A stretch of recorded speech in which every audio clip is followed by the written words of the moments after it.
Stable Swarm UI. Hello my friends, how are you doing? Stable Swarm UI is a new project from Stability AI. This could be huge because instead of just using your local GPU, what you can do with this is to use GPUs locally in your local network, but also in the cloud online on the internet. So this has huge potential. So today I'm going to show you how to install everything and set it up. Also tomorrow in my live stream, I might have a special guest for you and we're going to talk about the different versions of Video AI. Let's get started. So first, of course, we want to go to the GitHub page and there we have a lot of information. We want to scroll down. You have a little preview here, and then when you scroll down even further, here's the install guide for Windows, install for Linux, install for Mac.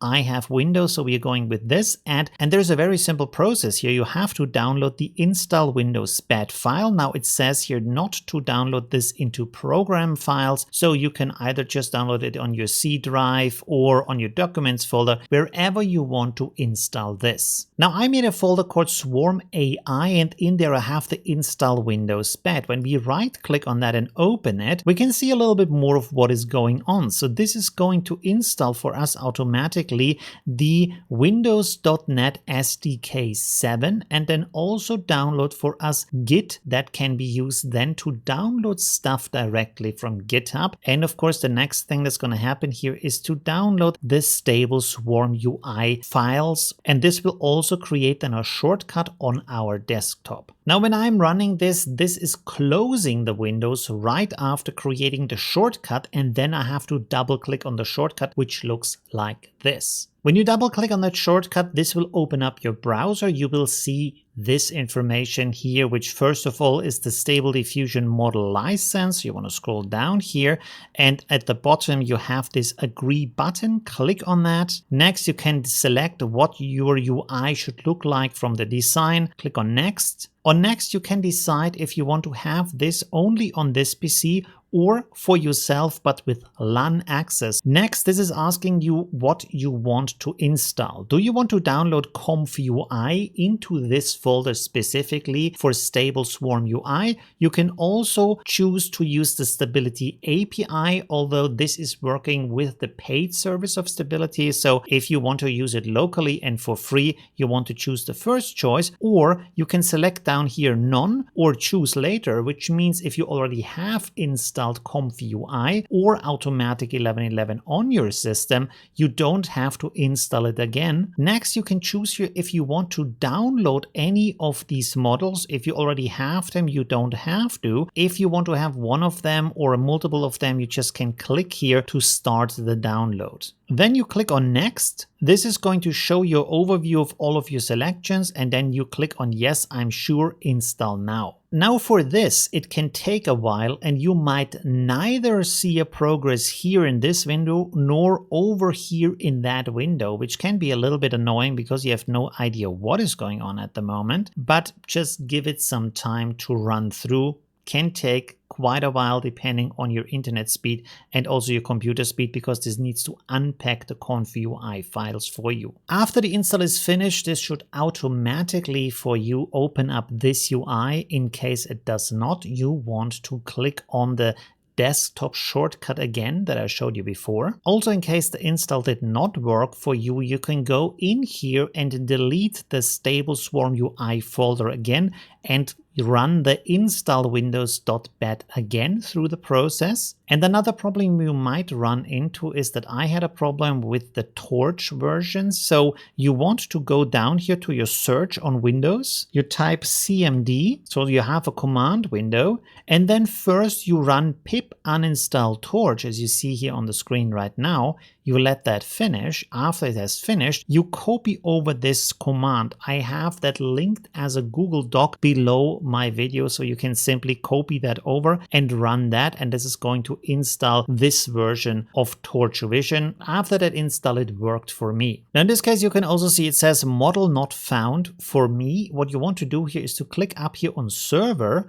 and then go to server configuration. Here you have a models field. If you already have installed Automatic 1111 or ComfyUI, you want to look for the models folder. In this case, I have Automatic 1111 models here. So you want to copy this address and then put it in here. After you've done this, on the lower right, you have a really big save button. Click on that. And then you want to close the CMD window from Swarm UI and start it again. And now, as you can see, I have all of my models in here. I can simply click on one to load that. And because we have installed also ComfyUI, this is actually running right now in the background. So when you click here on the Comfy workflow editor, you will see that here you have all the nodes that you can use, and you can use it just like you would use ComfyUI. So you can add different nodes, you can connect them, you can play around with that. That is pretty useful. And then when you change something, up here on the top left, you have this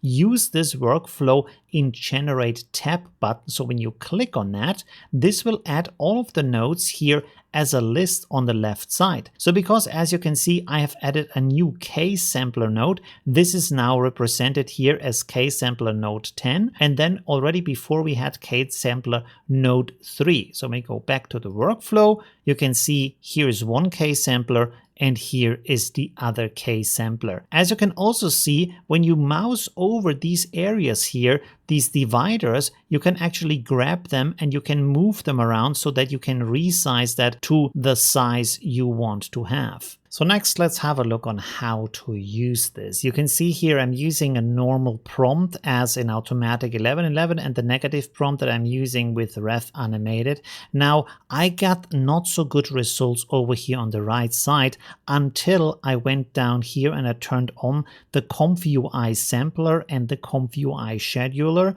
In this case, I'm using Euler and normal, but you can also choose other ones like Euler Ancestral, for example, works pretty well with the Ref Animated model. Also over here in the workflow, I did some additions. So I added a load upscale model for the 4x ultra sharp upscaler, and then I have here the image upscale node. So from the VAE out, I'm going into the image input here and then out to the save image, because this is then going to show me the final image over here on the right side. When you scroll down, you can also see here prompt, negative prompt, and the settings we are using, including the size. Although this is wrongly showing here 512 by 768 because the image is already upscaled by 4 times. So as you can see, the image has a huge resolution that is much higher than 512 by 768. Now, as I said before, you can also use other UIs with this. For this, you want to go over here to server, and here you have multiple choices of what you want to do. For example, here you have Automatic 1111 SD Web UI via IPA by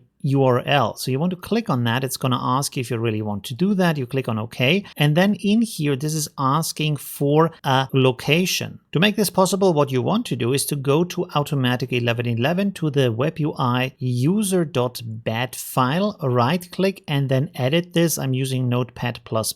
And when we open this up, you can see here in the set command line args, I have --listen in here. Save the file, start Automatic 1111. And as you can see here, this is running now in my browser, and the local IP is 127.0.0.1, and then as the port 7860.